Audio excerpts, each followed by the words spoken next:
Hello everyone and welcome to Creative Cake Design.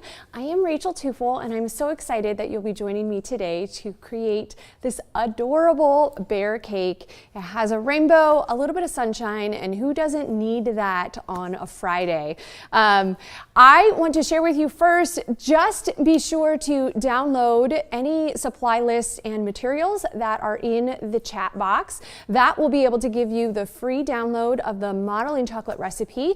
It is my own personally tweaked modeling chocolate recipe. It works perfectly every time for me, and it has a lot of instruction on how to fix a batch if you feel like it's gone wrong, how you can recover from that, how to adjust your recipe if you're in a more humid environment versus a dry environment.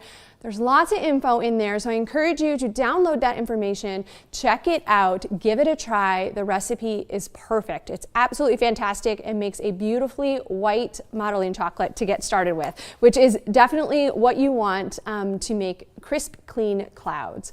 So the other thing to be aware of is you can also check out Creative Cake Design and look for my modeling chocolate class. It's a mastering in minutes segment, and it shares everything in video form that you are finding in your downloadables. So if you have more questions or concerns, I highly recommend you check that as well. So let's get started with this unbearably cute cake. Sorry for all the puns today. I just can't help myself. It's just too cute not to.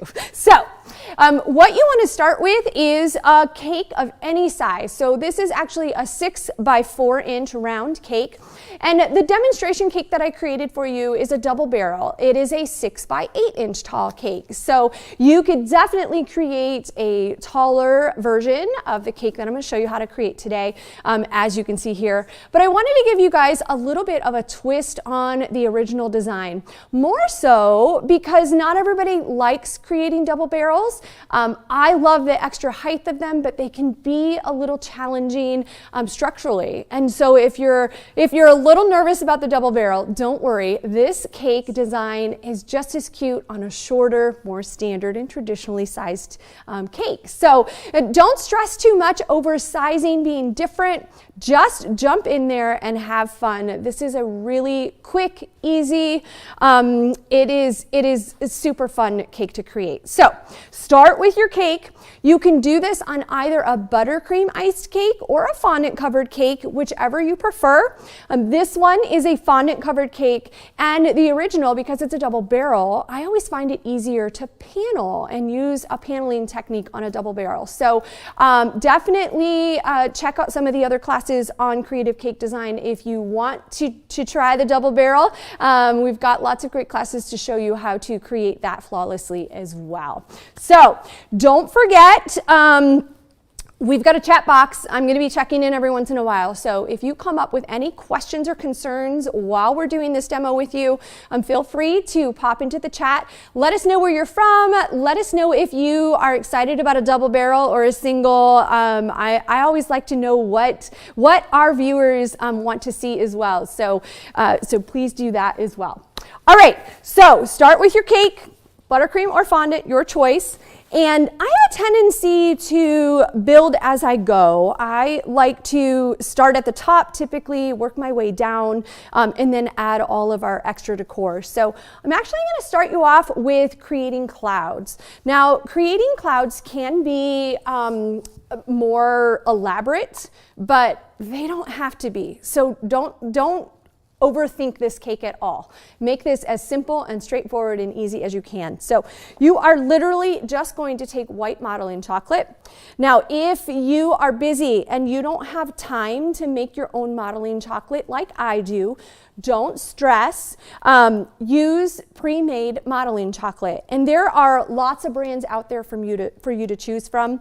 I'm going to name a couple because I use a couple different brands depending upon my projects. One is Satin nice. That one comes in a lot of colors, which I'll start showing you in a little bit. I have both handmade modeling chocolate as well as satin ice on the set today. And then I also love Hot Hands modeling chocolate as well. Hot Hands is specifically made for people who have really hot hands, and it's just a slightly different formula that works really well if you tend to run warm. So first thing that I'm doing is just shaping some clouds. Again, clouds are never perfect up in the sky. They're not going to be perfect on our cake either. So don't fret over making anything that absolutely looks like a cloud. But in general, you're just going to roll an elongated tube. You want to squash it down just a little bit and start shaping it with your fingers. So your fingers are your best tool out there. I have some favorite tools like my lovely little purple tool. I just call it my purple tool. Comes in lots of colors, but it's my purple tool. It's a Dresden tool, and so it's got like a sharp flower veining end, but it also has a really smooth end as well. And so you can absolutely put some definition into your clouds just by rolling the end of that Dresden tool around. A knife would work here too if you don't have this particular style. But using the palm of your hand, you're literally just gonna roll and shape. You know, I think oftentimes people just overthink creating things. I have a tendency to look for shapes in whatever I create. So for me, this sort of looks like a snail when you're looking at it from the top edge. I'm just creating like 2 half circles. They're squashed together a little bit. They've got a little bit of an indentation there. You can absolutely shape and form more if you'd like as well. And then just use your finger to smooth anything out if it looks rough or just isn't quite the right shape that you're looking for. So that's basically how you make a cloud. Really simple, really easy. Now I'm going to bring in the main cake so I can show you how that will sit. Now, in addition to wondering about like how to attach things, you have a couple of options. You can use water, chocolate, piping gel, so many things. All the things really will get you to attach. I like truly just using water. Water dissolves sugar fairly quickly. You can use an alcohol as well. But placing that first cloud is going to be your anchor. This is the cloud that's actually going to support our little raindrops. If you see on this cake, I just love this piece. That element was super fun to create and create this look of raindrops coming down. So my suggestion to you is to create your first cloud, anchor it, but leave like a quarter of the cloud hanging over the edge. So this is where we are going to then insert our raindrops in a little bit. So create your cloud so that it's long enough to have like 3/4 of it on the cake and then 1/4 of it off the cake. And then you can dangle as many little raindrops as you would like off the edge. Big, small, you know, different heights. Have fun with how you create that piece of it. We'll get to it in a moment, but that is the basics of clouds. Super, super simple. You can also just roll them in your hands. That makes a really easy cloud as well. So if you want something that's just a little bit more rounded, right, we're just going to rub it and then gently press it down with your hands to shape it. Once it's there on the cake, you can do a lot of shaping right in place. I do recommend doing a variety of shapes and sizes here. So you'll want some larger ones and some smaller ones, things that are in the middle. I'm actually gonna just use my knife to cut this one in half. And so you can kind of see this one will just sit a little bit more forward.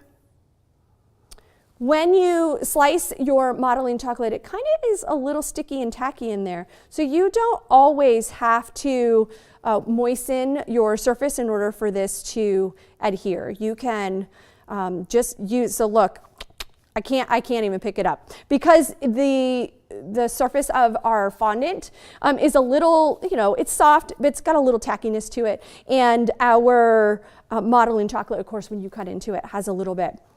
Once they're in place, then you can have fun with tools and reshape and just create whatever style of cloud you want. Again, these are not intended to be perfect. They're intended to be fun, cartoony style clouds. So anything goes here. Literally anything goes. I can't even see what I'm doing in it. It doesn't matter. It literally just, it doesn't matter what shape these take on as long as they look fun and puffy and just have a little bit of style to them. Literally, that's all you need. So I just play, have fun. Whatever you'd like to do here is great. So we have our anchoring cloud for our rain. We have just a couple of extra clouds in here for a little bit of structure and some depth. And my last cloud is actually going to be what's going to help support our rainbow. Now, a lot of rainbows are done out of gum paste. They are set flat surfaces usually. They're lined up in a row and they dry overnight, and then you very carefully place them on your cake. I have a tendency to like to add more movement to my cakes.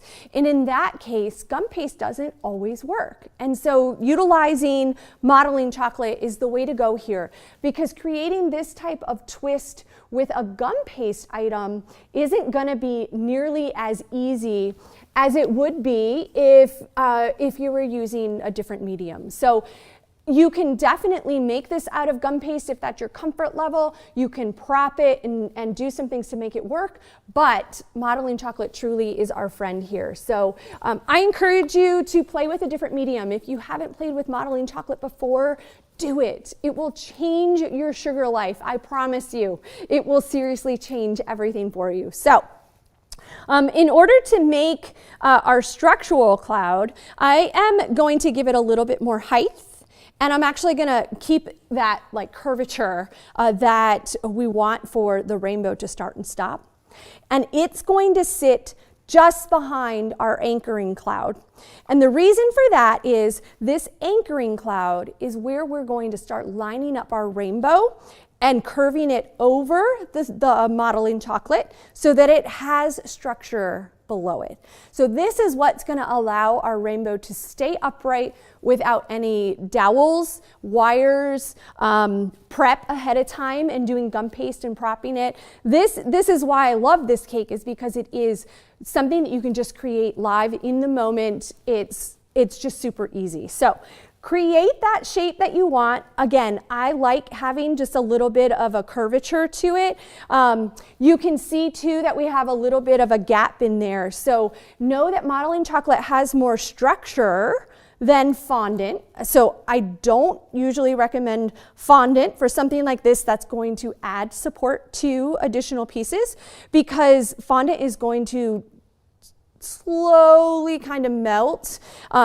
It's not much, but it does change shape, and in which case you're not going to get the look that you're going for.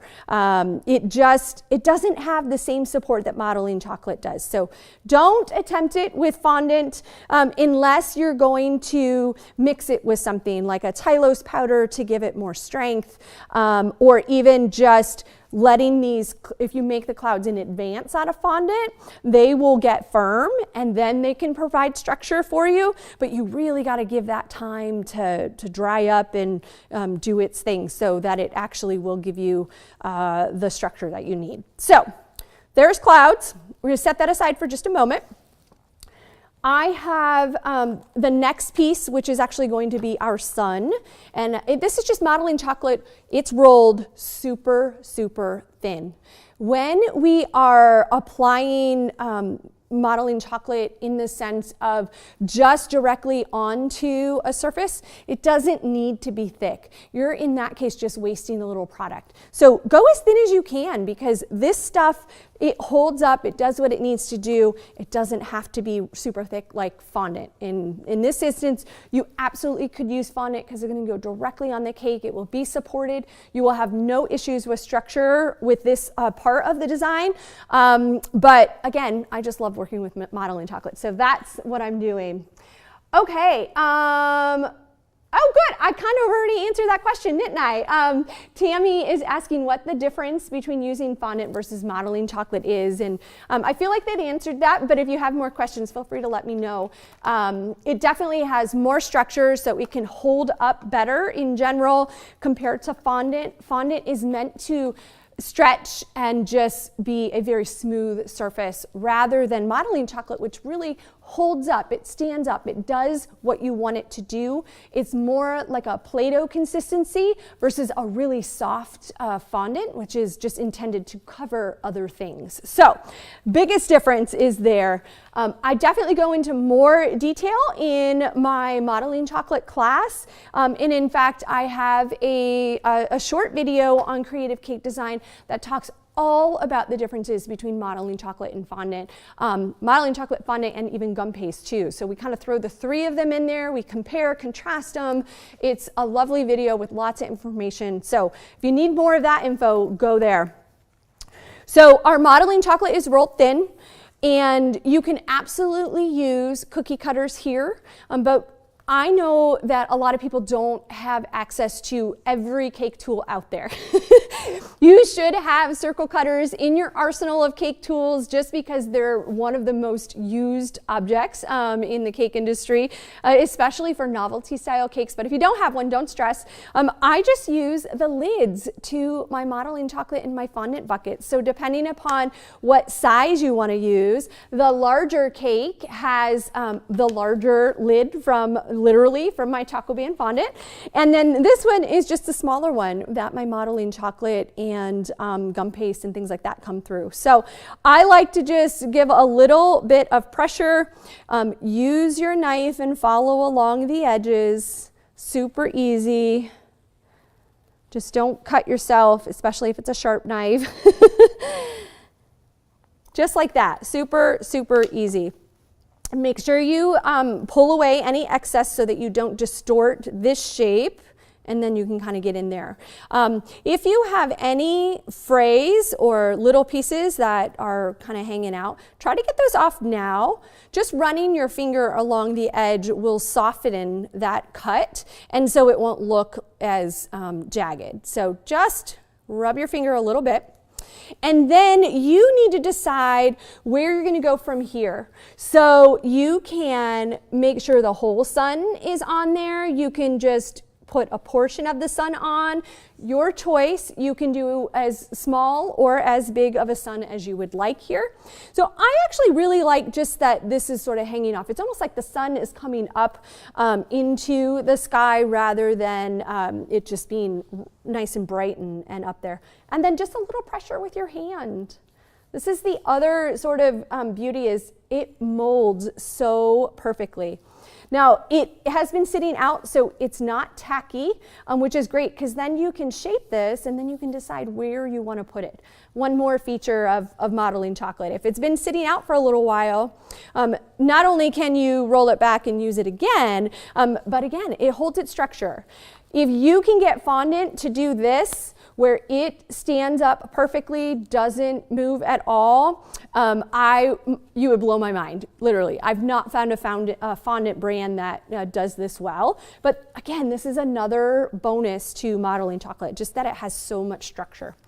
Okay, so once you decide where you want to put your sun, a little bit of water, and you can either paint the backside of this, or you can paint the cake.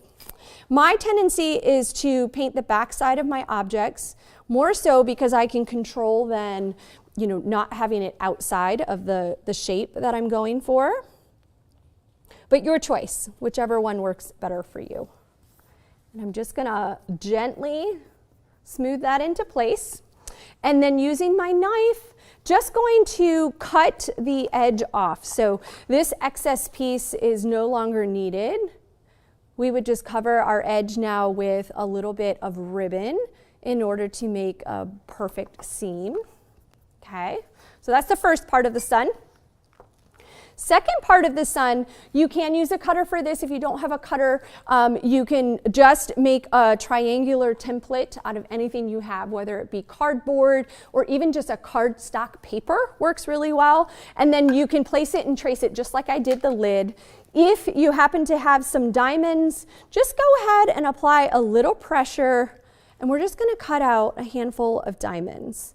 And that's going to be the points on our sun. You can vary these. You can go big, small, you can just do the same size all around.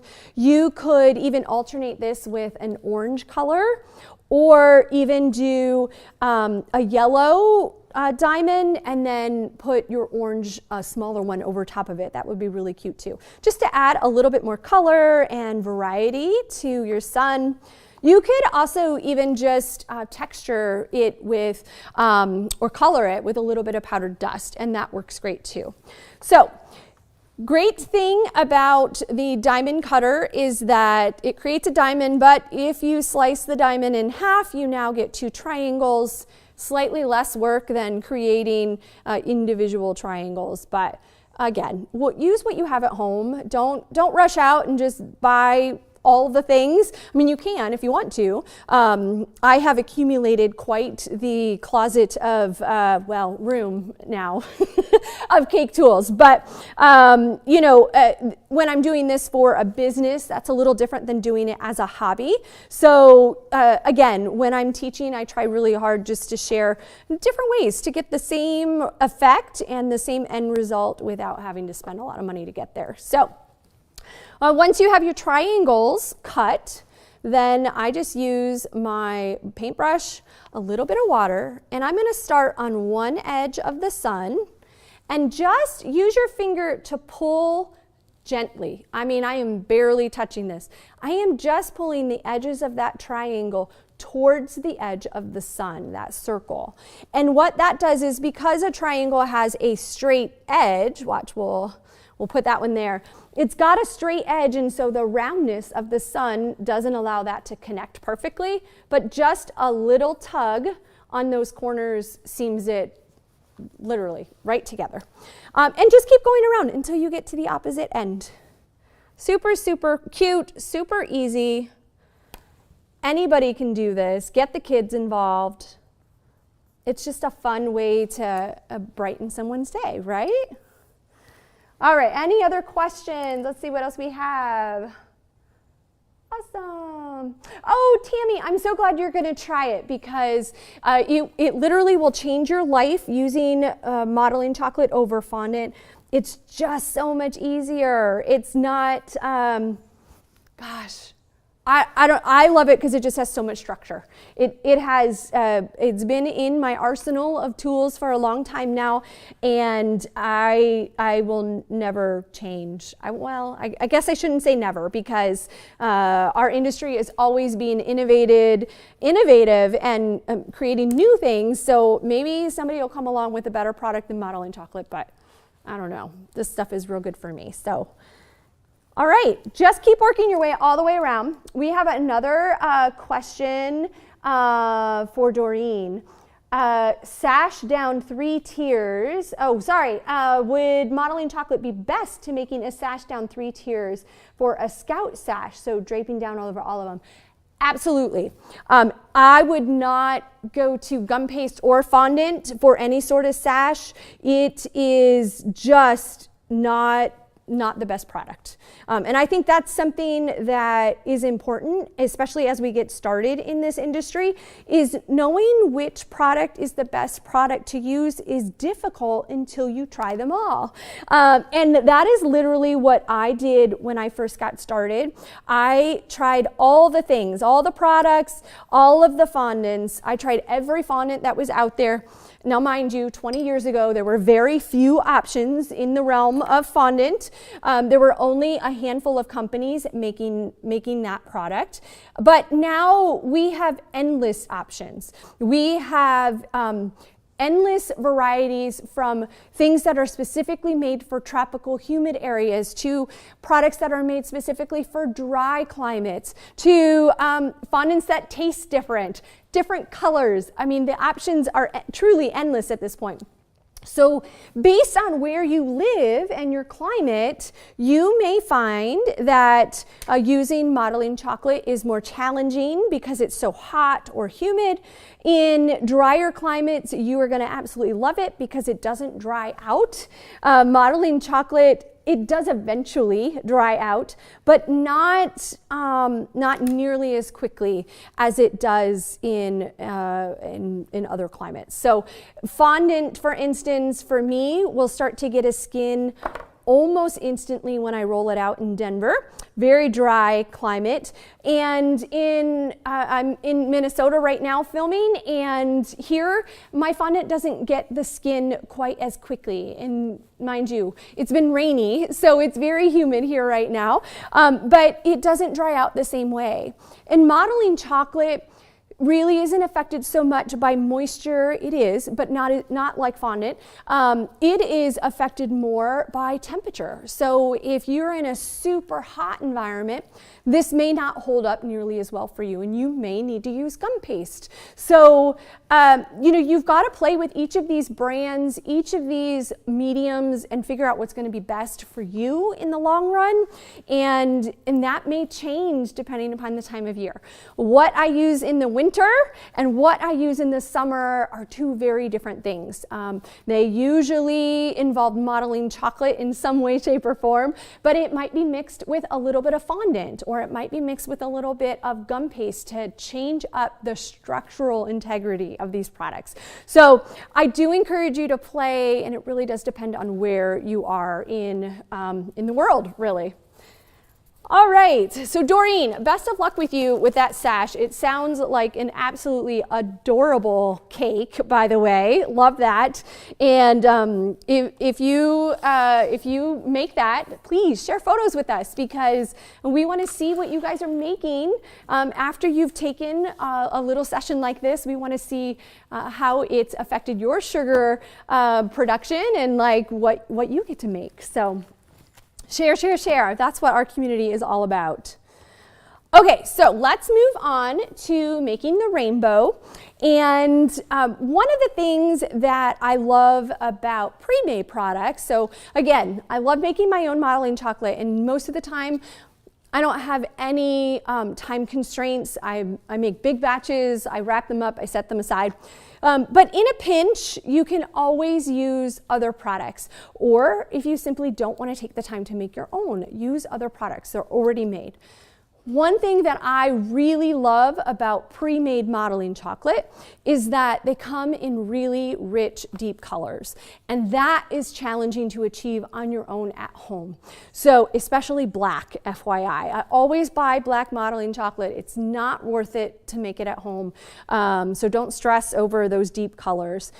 You can always change the modeling chocolate recipe at home and use colored chocolate discs. So that's one really great thing about my recipe, is you can change up the color of your modeling chocolate very easily just by using a different color of chocolate, which makes your life a whole lot easier, and it doesn't change the consistency of your modeling chocolate. So one way that modeling chocolate is colored is by starting with a colored chocolate. You can also start with a pre-made product that's colored, and then you can also add gel colors into your modeling chocolate. Just be sure not to add too much gel color, because it does start to soften the modeling chocolate, which decreases its strength and its ability to hold its shape.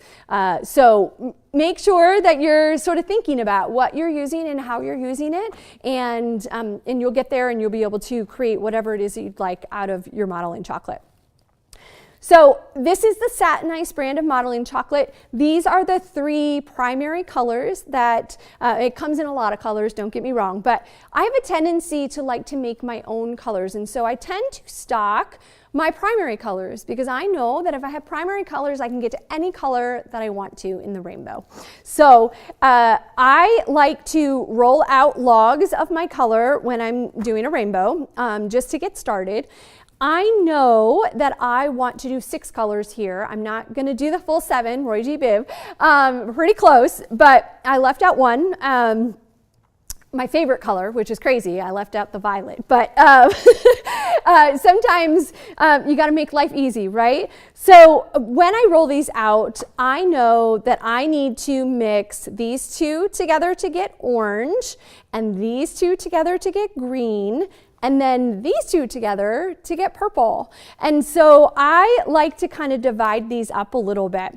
So when I make orange, it doesn't, so first of all, let's cut these in half just so you can kind of get a feel for what's going there.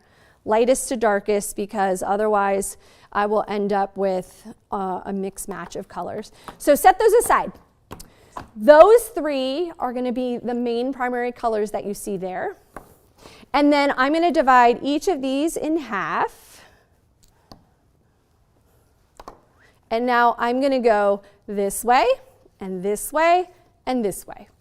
And now you have all 6 colors that we're going to use for this. So that's why, again, this particular project, quick and easy, because you already have your colors mixed if you're buying the satin ice.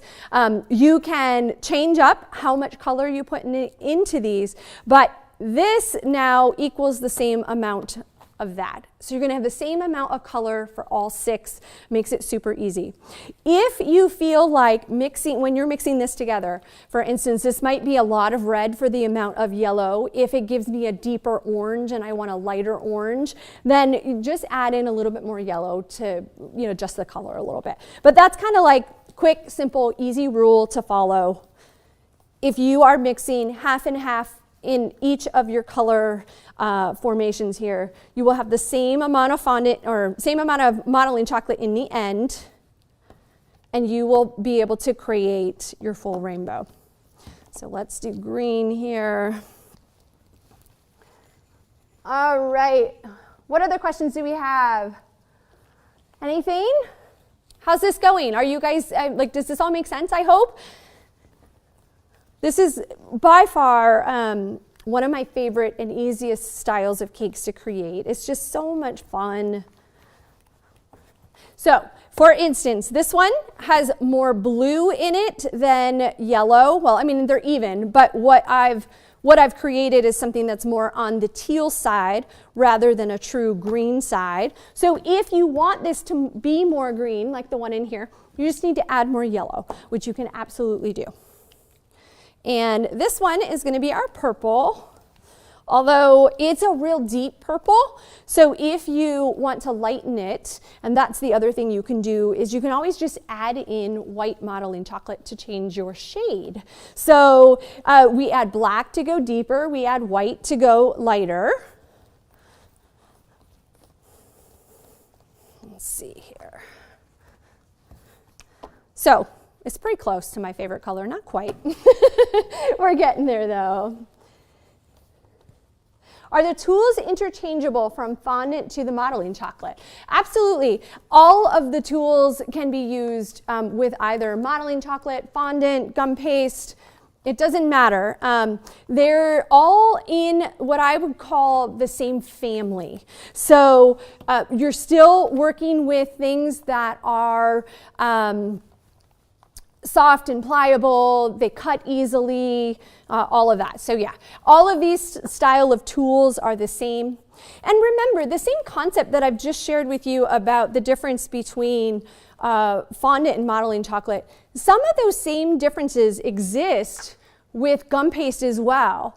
It's just the qualities are a little different. So you've got fondant, which is super soft. You have gum paste that dries super hard. Then you have modeling chocolate in the middle, which eventually dries hard, but gives you a lot more time to work with it. So I think that's probably the biggest thing that most people complain about with gum paste, is that you don't have the same work time as you would with fondant or even modeling chocolate. So that's probably the biggest difference. Okay, so once we have all of our colors made, you're just gonna gently roll this out to get your different rainbow effects. We're gonna have just the tiny little streams, little tubes. I tend to start first just by rolling the palms of my hands, really more like the heel. It's kind of like the bottom edge. but it does go into the palm a little bit too. And you can make these as thick or thin as you would like. I think it depends on your style. I have a tendency to like things that are a little bit more delicate, softer, lighter in appearance, but you know, do whatever size you would like. It does vary quite a bit. So if I were to do, like, if we had done this size, I mean, you can do some really cool things with that. You could actually just start rolling these and they will all combine together, which is kind of a neat effect as well. It would give you a very wide rainbow. Whereas, you know, making these smaller tubes of modeling chocolate will just give us a slightly more delicate look. Little smaller, little thinner. And so you literally just keep using those hands to get the long tube that you'd like. If you have hot hands, here's a little trick for you. Just use your fondant smoother. This will actually keep you from getting any indentation. So let me give you a little example. So if you use your fingers, you're going to start getting these little indentations. You can see that they're there. But using a flat surface, you can just work them right out. And so this bottom edge of my smoother is on the table, and I'm just rolling it back and forth. That's what's going to get me that nice uniform. And then this one's kind of like extending it. So just so you kind of know, I'm not pushing with my fingers here, but just extending it. You can change the directions if you know, make sure you have a nice long work surface. If you don't, just start curling it up.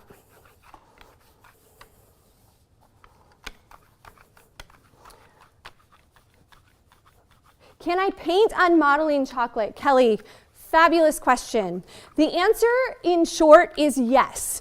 You have to use more of an oil-based color, so that's a candied color, like a chocolate color, in order to paint well on modeling chocolate. The gel colors that we typically use are water-based, and while they will incorporate into regular modeling chocolate, you don't have to use an oil-based color to color modeling chocolate. The surface of the modeling chocolate is a little on the oily side, so water doesn't take to oil, so a water-based paint doesn't work extremely well on it. With that said, if you were to let the modeling chocolate dry a little bit and form a bit of a crust, you can paint with whatever you want at that point. And that's usually, if I'm going to paint on modeling chocolate, I just let it air dry. At least a few hours, depends on your climate. Now again, in Colorado, I have no qualms with dryness, so works very, very well for me, and I can do that. If you are in a more humid climate, then you're gonna need to let it sit probably for 24 hours or so. It will dry. Even in a humid climate, the surface will dry, so don't stress at all over that. All right, so you can see, depending upon how much modeling chocolate you have, you're going to get different lengths of our lovely little tubes here. And depending upon how big your tiers are and what you want to do with them, you may need more or less fondant, or gum paste, or modeling chocolate, or whatever it is that you decide to use in the end. Your choice, though, how thick or thin you want these to be.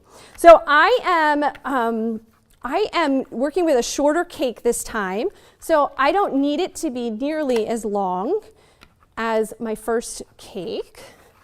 So I am probably using about half of that at this point. So that's going to be my new size for my cake. Now, if you've not made the cake and you don't know how much modeling chocolate to use or how long these need to be, you can always measure and get an idea of how long each piece needs to be, or each color needs to be. If If you aren't sure, always go for more rather than less, because once you make your long strand, if it's not long enough to do what you want on the cake, you have to make more and roll it out again. So always go longer than you think you need, and then you won't run out. All right. What other questions? Anything else? As you guys can tell, I am literally an open book. So if you have questions, you ask them, because I will likely tell you exactly what you need to do or what is happening here. Or if you can't quite see what's happening, let us know so we can make sure that you're getting what you need out of this. Okay, so this one is definitely long enough. We've got 3 more colors. Let me talk to you a little bit about our bear. So, well, let me tell you a quick story about getting here with our bear cake. It literally barely made it. I tend to bring smaller cakes like this with me on a plane. If I'm traveling with larger cakes, I use my cake safe, and it actually gets checked and goes underneath the plane with all of our luggage and everything. But I already had lots of items that I was bringing this week, because we did Sugarthon yesterday. If you missed that, that was a collaboration with Craftsy, Creative Cake Design, and Icing Smiles. So check out the replay on that one. But I came on the plane with this cake, and I just used a clear plastic box that I normally use, only I had to make it a little taller. It's normally 12 by 12 by 12, and this box needed to be a little taller. So I made my own, and let's just say it was not as structurally sound as it should have been. And I put it into the TSA check, like when you have to go through the x-ray at TSA. And I put my bag behind it because I knew that the cake was going to be lighter and in a very light box. And as I walked through the x-ray, the security thing, I could hear it crunching inside. And I knew when I got to the other side I was not going to be happy. But the box literally tumbled over the bag, got crunched, and went back down, and was upside down when it finally made it out of the x-ray machine, because of course it jammed, and then they had to start and stop and move it, and it was a nightmare. But it did sort of survive. Our bear did not. I have to share him. He's so sad.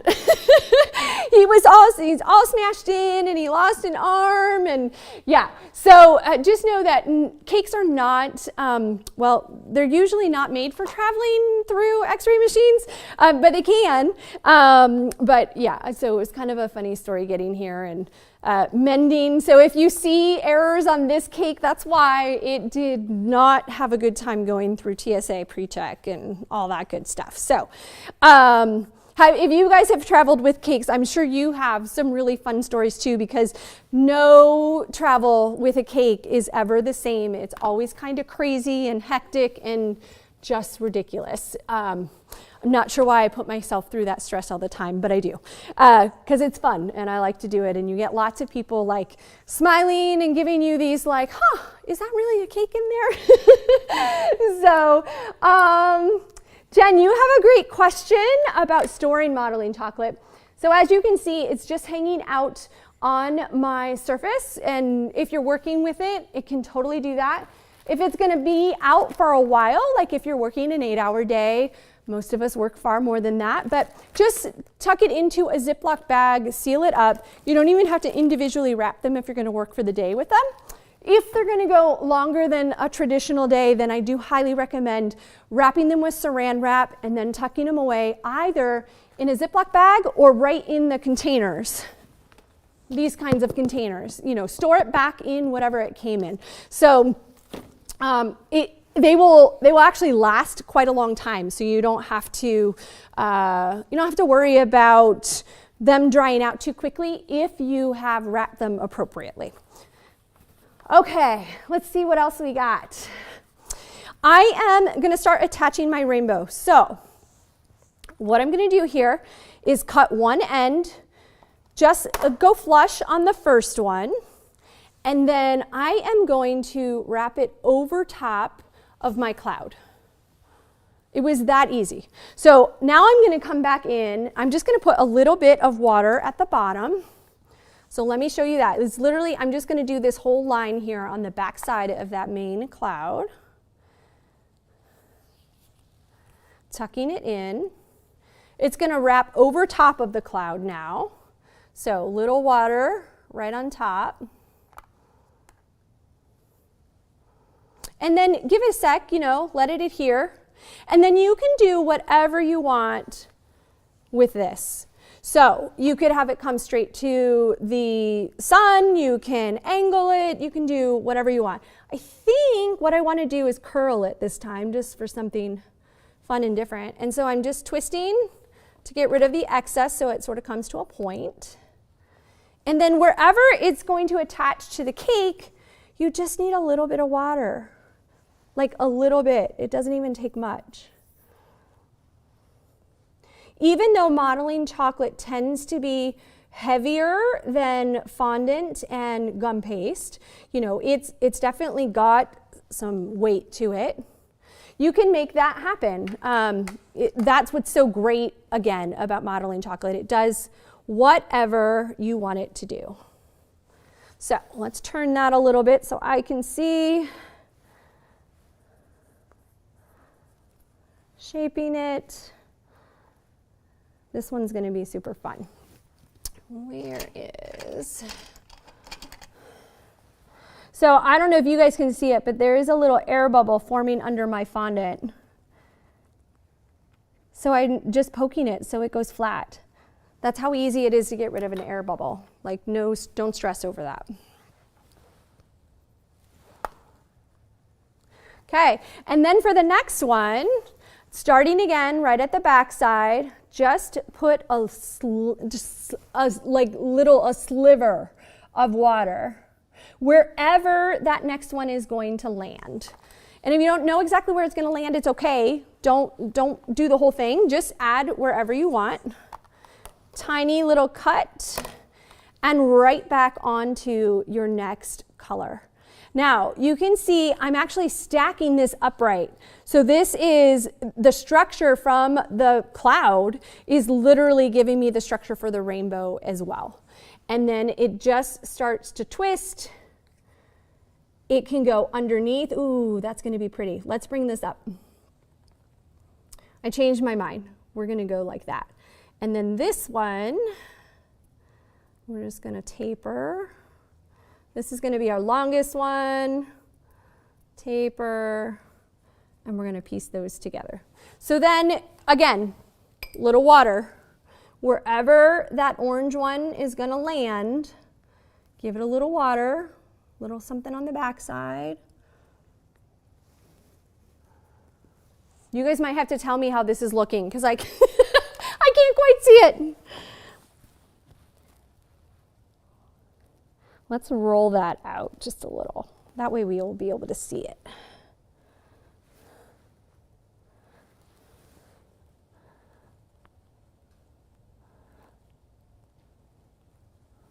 Okay. And again, the process is going to be the same for each of these. You just need to figure out, whatever length that you are planning on using. And I'm tapering now this yellow one a little bit because they sort of get a little bit longer each time. But I'm going to taper the yellow a little at the end so that it will just roll right into that. Right there.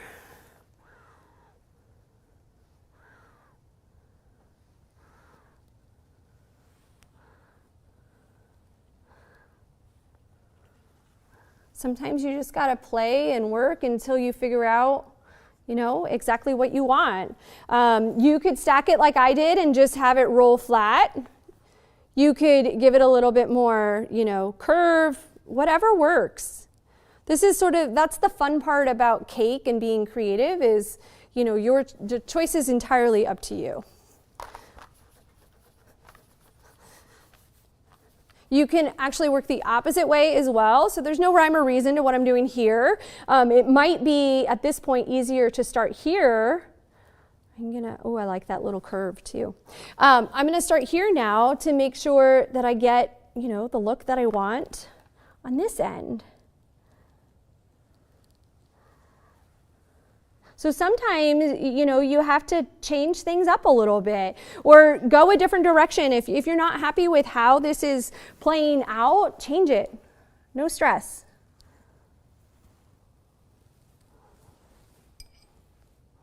A little bit of water. It doesn't take much, so don't forget that either. You don't want it dripping at all. Just let a little water be there to make it tacky. That's it, just a little tacky. Line those back up. So the key for the top part is just making sure that all of those colors stand upright and straight on each other. You don't want them falling forward or back. That's what's going to give this some structure. This one can absolutely, roll back a little bit and kind of come into shape, whatever you want to do with that. And then because I started at a different side this time, just cutting and then work it in. Super, super easy, you guys. Okay, 2 more colors. What do we got question-wise? All right. Any more questions, let us know. We have like 10 minutes-ish before I finish up this cake. So if there's something pressing that want to know, let us know in the comment section. And then, you can always check out the rest of the classes on creative cake design if you have more questions that aren't being answered today. All right, back to water again. Almost there, and then we have to make this little bear. He is super easy as well, so he comes together in just a matter of minutes. If you don't count the time he like sets up and gets firm, but all right. Let's do that. End of your paintbrush is a great tool as well. We're just going to curve that. How cute is that?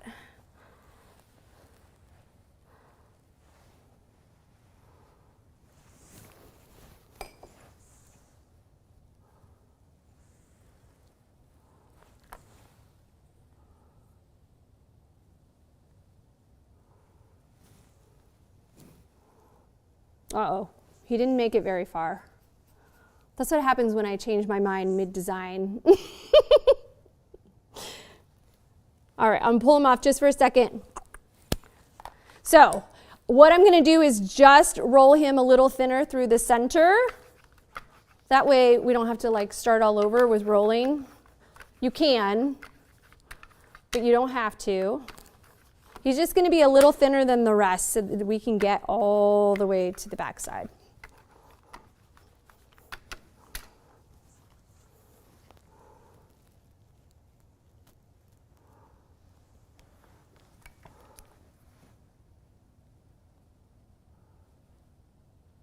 Oh my gosh, I really love that little curly Q in there. So then the next question for you guys, I want to know, which design are you liking better so far? Do you like the curly Q?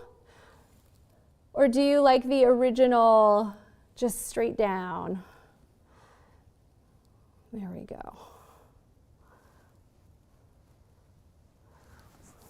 This one's definitely more playful, a little bit more fun.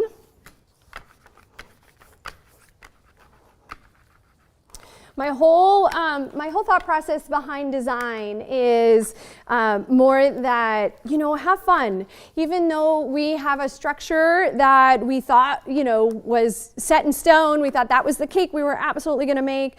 I really want all of you to just be creative. Do what feels right to you. If you're feeling like, this cake is a little too structured and this one's way more fun, go with the fun one. If you, like structure, I tend to like structure, which is why I did it the first way originally. But, find something that just works well for your style, whatever that is.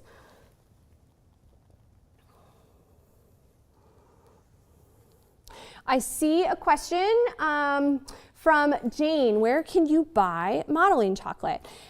Here is the best part. Modeling chocolate was not in the stores for a very long time. And when I say very long time, as in, I have been in this industry for just over 20 years. Modeling chocolate just hit the stores like publicly. You could get it commercially for a long time, but hit the stores publicly within the last maybe 2 years, 3 years max.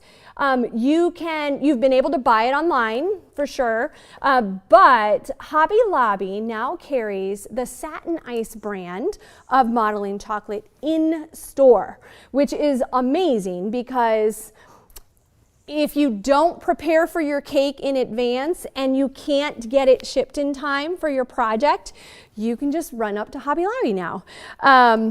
I have not been to Michael's recently to see if they have modeling chocolate in store. However, they usually follow suit with the trends as well. And so because modeling chocolate has literally just become one of the things that most sugar artists are working with, if Michael's doesn't have it yet, they will. They absolutely will have it soon. All right. I'm on a time crunch, but you take your time when you are creating your rainbow. Make sure all of these little tubes are the same size. I'm making it work today, but this purple one, of course, is giving me trouble being all thick and thin, but that's what happens when you decide to change the design midway. That's on me. That's on me. All right, so last trim at the back there, just so you can sort of see what's happening back here. If you felt like this was unstable, so this is actually being supported right now by this cloud. If you felt like you wanted to cover that, just place another cloud right on the back side here, and then they don't see where the rainbow starts from, so that your cake is beautiful from all directions. But that is the rainbow. We have one last detail here. Let me just wipe my hands real quick. I love the curly one for this shorter cake as it gives it more color. The taller one looks good with the straight rainbow. Thank you, Jane. I would have to agree with you. I think the smaller one definitely needed a little more color, and it works really well with that particular size. So glad to hear it. That's amazing. Okay, so the last element is our teddy bear. Oh, we have rain too. We have raindrops. I don't want to forget about that. What do we want to do? I've got 3 minutes. Let's do this really quick, and then we'll do the raindrops. Is it okay if we go over just like by a couple minutes? All right. A little bonus time. You guys are getting bonus time. Okay, so with our bear, now when I first got into the industry, we would have to hand make these bears by ourselves. We did not have the luxury of having silicone molds for every shape, design, pattern, anything. And so my model is, if it's a custom piece that I just cannot use a mold for, I will absolutely make it by hand. If perchance it's something that there is a mold for, use it. It frees up your time to be able to do either more cakes if you're in the industry making cakes for clients. It helps decrease your time and your labor, which is huge in our industry. If you are a hobby baker and just decorating for fun and want to gift it, or maybe you have a grandchild or a child that you want to bake a cake for, maybe investing in, $10 to $15 molds every time isn't necessarily the best thing for you. That's okay. You can shape these and make these on your own as well. But because this is like quick, simple, easy, let's make the cake and be done in less than an hour, molds are definitely the way to go. This is a super easy mold to use. Again, I'm using modeling chocolate. I have a tendency to try very hard to use whatever color modeling chocolate the bulk of my piece is. That color needs to be prominent. Could you come in here and stick a little black piece of fondant in for his nose? Absolutely. Fondant will work, modeling chocolate work, gum paste works. They have different drying times in this situation though. So modeling chocolate is your best option if you want something fast. If you are doing something that has lots of pieces, like for Sugarthon, for instance, I did a Lego, or not a Lego, a Minecraft mold, and that had multiple colors in it. That's kind of like next level, but that's one way to do molds as well. So multiple colors in one mold.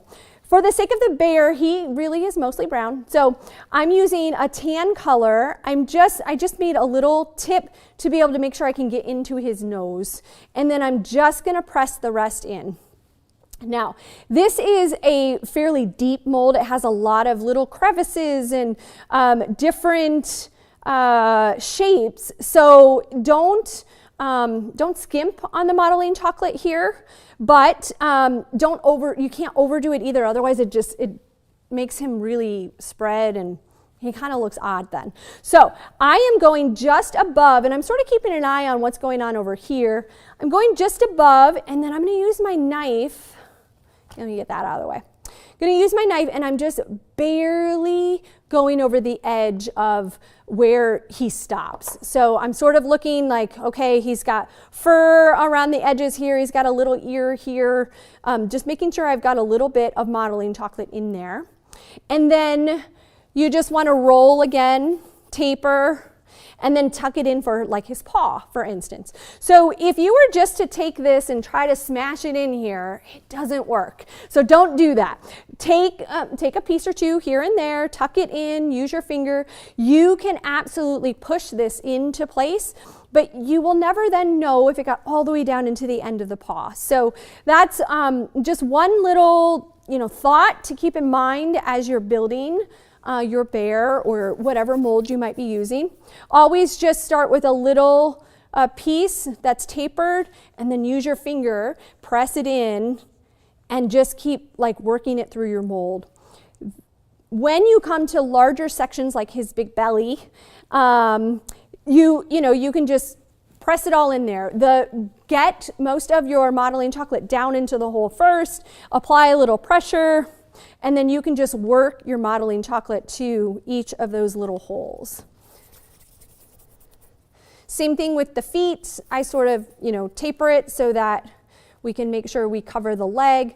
You just want to make sure you're overlapping wherever you're placing this modeling chocolate, because if you don't overlap, all those pieces are not going to stick together. And then when you demold him, he's going to be like in multiple pieces, like he came off the plane, literally. So be mindful of how you are connecting each of these little tapered pieces.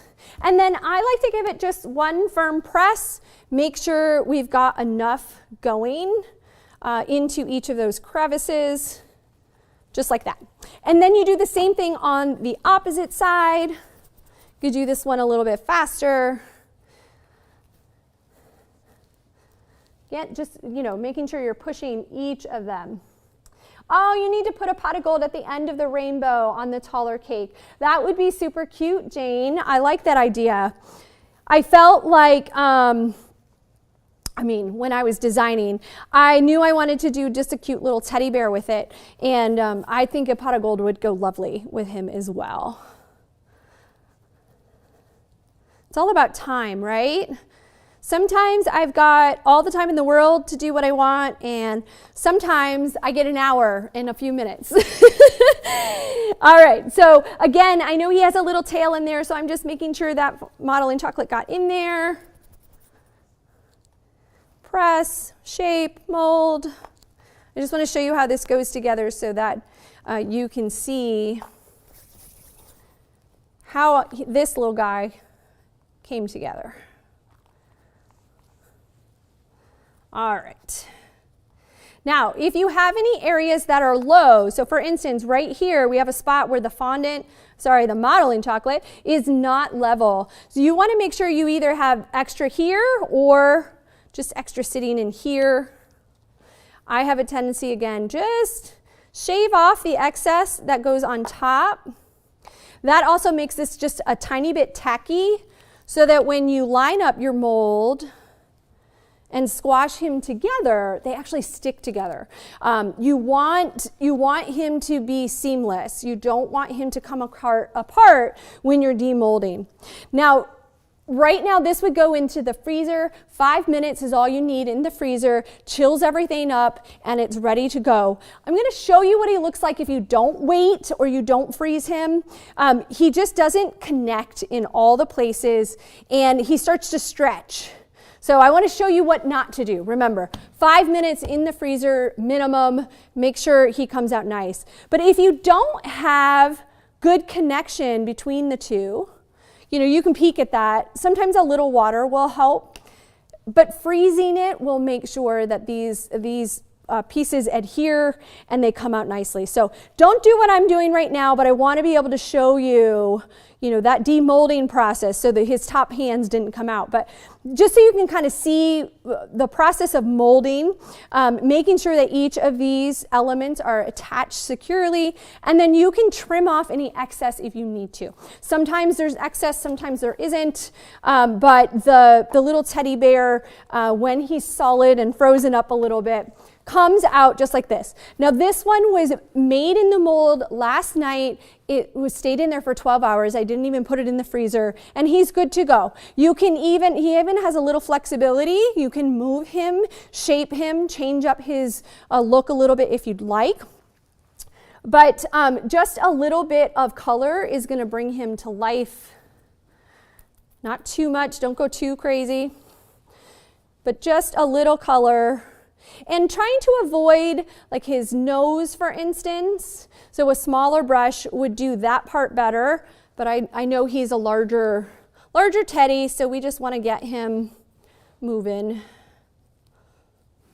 So what I like about using the dusting colors is you sort of get a couple of shades, and that's why we're using the ivory modeling chocolate rather than just a straight white. You could go with a deeper modeling chocolate brown here, and that would be super cute. Fluff up his tail a little bit, and then come in with just a lighter, smaller brush to kind of get in all those excess areas. So you guys get the picture with dusting. It's just a matter of getting your color on, and it really brings out the little fuzziness of our teddy bear here. Gives him a little character rather than just being flat and straight out of the mold. Some texture there, but not a whole lot of color, right? So there's that. And then I'm going to set him aside. We'll grab some black paint here in a moment, but let's make those raindrops, because for me that might possibly be the coolest part of this entire cake.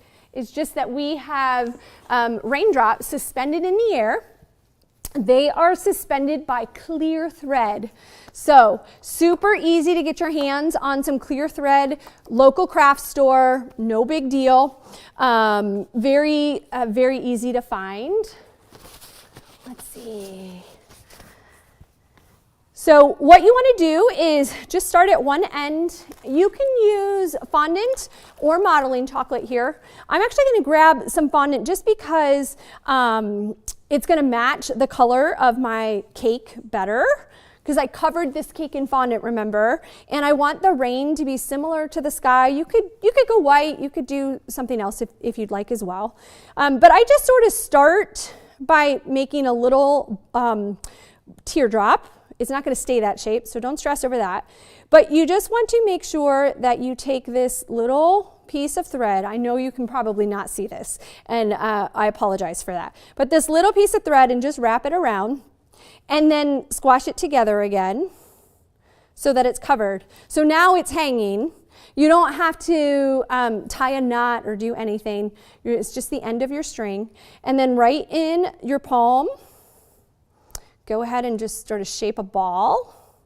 And then right at the top where your string is entering, you're just going to taper it a little bit.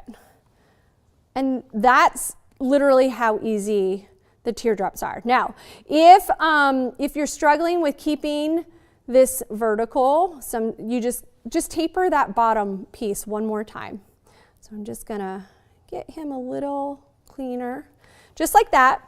And then I'm actually going to cut the other end. I'm going to leave a little length here. cut the other end, and I'm going to make a smaller teardrop here.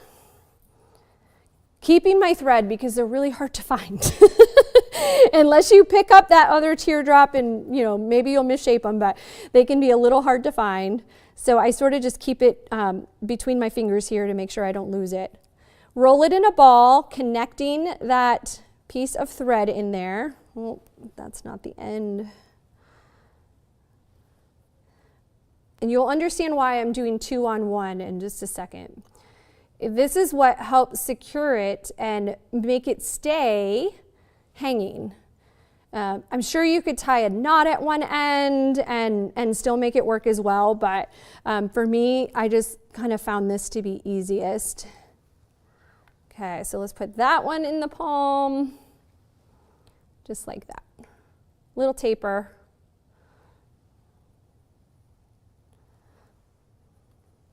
Okay, so now we have 2 teardrops. Let's bring in our cake. Let me set that for a second. Bring in our cake. And so this is the cloud that we are going to use. You don't need any glue. You don't need to cut anything. You literally are just going to hang it and then thread it, kind of like floss. So you're just going to slice right into it, only part way, and then let these guys hang. Whoop, this one flipped over. Let's reshape it. Oh no! Well, you get the idea of that. Let me, so one other option, if you really, are struggling to get the second one to do that, improvise, just slice it across to the other side. I'm gonna bring them out a little bit and put them back in. And then clean fingers, right? Don't get your cloud all dirty. Just a little rub. This is the other thing with modeling chocolate. You can use a little bit of water, just a little rub, and all those lines go away. So you won't even see the fact that that string is there, and you can make as many as you want, add them in just like we have on the original. And I like a little bit of shimmer. Let's make sure this one isn't going to give us brown shimmer. Oh, I do have one more brush. Didn't see it. Little shimmer on our clouds. You can do that ahead of time or after. I actually like to do it after, more so because it will then cover, any lines we have here. Little spray of air over top of it, and that gets rid of any excess.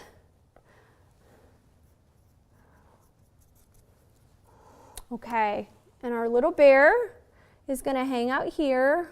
Let's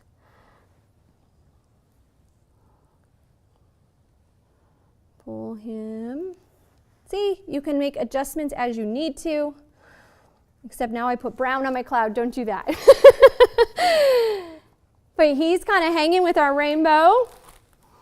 Let me grab real quick just a little bit of black. We want to make sure he gets some eyes and a nose in there, and then we'll call it good. What do we think? Are we happy with our little brown bear? He's got this cute little nose. And you can just, find a good place for his eyes. I think he has some teeny tiny eyes at the base there, but they're a little small for me. So just like that. So I hope that you've enjoyed this class. I'm sorry it was a little rushed towards the end. I always have a tendency to put way too much information into one class. I want to teach you guys everything that I possibly can, and this one was certainly packed full of techniques. Again, if you are interested in learning more, I promise you all of our classes are packed full of information all about the art of sugar, from cakes to cookies, cupcakes, everything you could possibly need to know. So I encourage you to join. It is a very minimal amount of money for the entire year, and it's such a great value. So thank you for joining me and Creative Cake Design, and we'll see you in the next live soon.